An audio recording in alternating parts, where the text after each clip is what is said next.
Now, let's dive deep into this big LGBTQ story for today. I'm Alex Fumero, and let's queer up entertainment. South Florida filmmaker Kareem Tabsch is to make an ANITA BRYANT documentary. ANITA BRYANT, the controversial anti-LGBTQ activist, is dead, but her legacy is set to be explored in an upcoming documentary. And we assume another pie in the face is coming. Bryant, once known as a singer, allegedly, and Miss Oklahoma, became infamous for leading the 1977 campaign to repeal a Dade County law banning discrimination based on sexual orientation. Preaching, quote, God's work, end quote, she fueled fears about queer people in schools, galvanizing both opposition and a historic LGBTQ rights movement, especially in South Florida.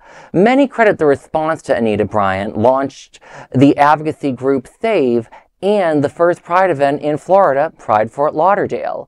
Her action sparked the first major queer boycott against Florida orange juice, and led to the unforgettable moment when she was hit with a pie on live TV. Now, queer South Florida filmmaker Kareen Tabsch and producer Alex Fumero are bringing her story to the screen.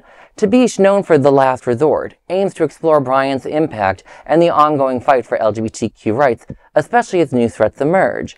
Queer News Tonight will continue to follow this news, and you know, I just want to say once again, it's so nice to talk about ANITA BRYANT is no longer alive. This documentary looks like it could be really interesting, but there's also a huge weight put on these filmmakers, because they can't just go with like the easy way. They got to go through all the harsh things of what she's done to our community, how so many people in South Florida have been affected by her, and just really showing us what it got her and her family, which is financial ruin, I might add. And let's face it, I mean, I know that it's cliche, but the past is prologue. We are literally seeing it all over again. Yeah. The drag queens, the drag queen story hour, the expulsion of anyone who teaches woke or LGBTQ ideology. They are the same thing, just in a different package. Yeah. ANITA BRYANT has pioneered a methodology that current conservative activists still use today. Still used today. The same scare tactics, the same thing that, you know, they're getting trans surgeries in the middle of the classroom. In schools! Oh my goodness. Like, as if you can pay a third grade teacher to do surgery of any kind. Like they won't even put a bandage on. But the thing is, it's her studying how to beat her will be how to study how to beat the others. I love that. What a great point. Will both of you watch the documentary? Oh, of course. Of course. Probably together. With popcorn. Probably together. Yeah, probably together with cocktails. You know, I mean, to put this into perspective, because I think everybody has seen ANITA BRYANT get the pie to the face, right? But I have to be honest that it wasn't until I moved down here to South Florida that I even knew who the hell she was. You know what I mean? So think about it. She was a beauty queen. She was a singer. It was like on a lower level, thinking of Taylor Swift, making it her whole point in life to go against LGBTQ+. That's basically what ANITA BRYANT was doing with every living, breathing moment that she was on air or whatever, was just trying, and under the umbrella of protecting children. That sounds familiar, exactly. Right? But, you know, the irony is the same community, evangelicals, who pushed her to new heights, who pushed her out to do the Save the Children thing.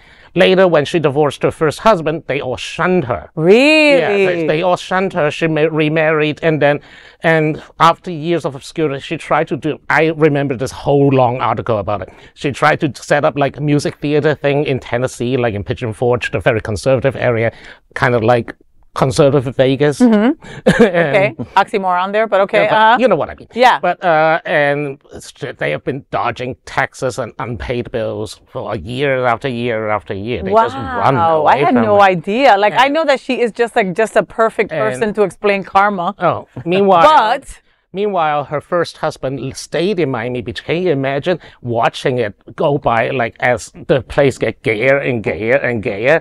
And when he died, he told the Miami Herald, most likely. Yes, the Miami Herald, like how bitter he was about the gays, was responsible for the dissolution of their marriage and all that stuff. Oh, wow. But the other nice thing when talking about ANITA BRYANT, and because you were talking about, you know, these anti-LGBTQ people that are still coming around, you know, they tend to be roughly around the same age that ANITA BRYANT was when she passed away. They're a very old group of people who I honestly do think we should be studying how to counter them, of course. But another part of me feels like I really don't know how much longer they can cling on to this planet, to this earth.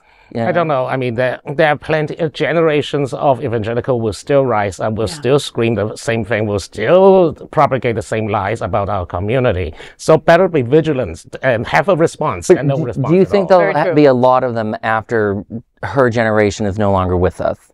Her generation is running the country right now. Good, for a few more years at best. At best. At best. I don't know. I, for one, I definitely will. You know what? We'll keep you abreast to this situation with this documentary. And I have a feeling that everybody at this table will watch it, even though we don't like her. We would still watch it. I downright hate her. But no, I want to see it like, you know, we have to do a dramatization of the pie in the face, right? And I'll just stop it and rewind it and stop it and rewind it. We should get a bunch of people to dress up as drag queen Anita Bryant for the premiere. With pies. With pies. I love that.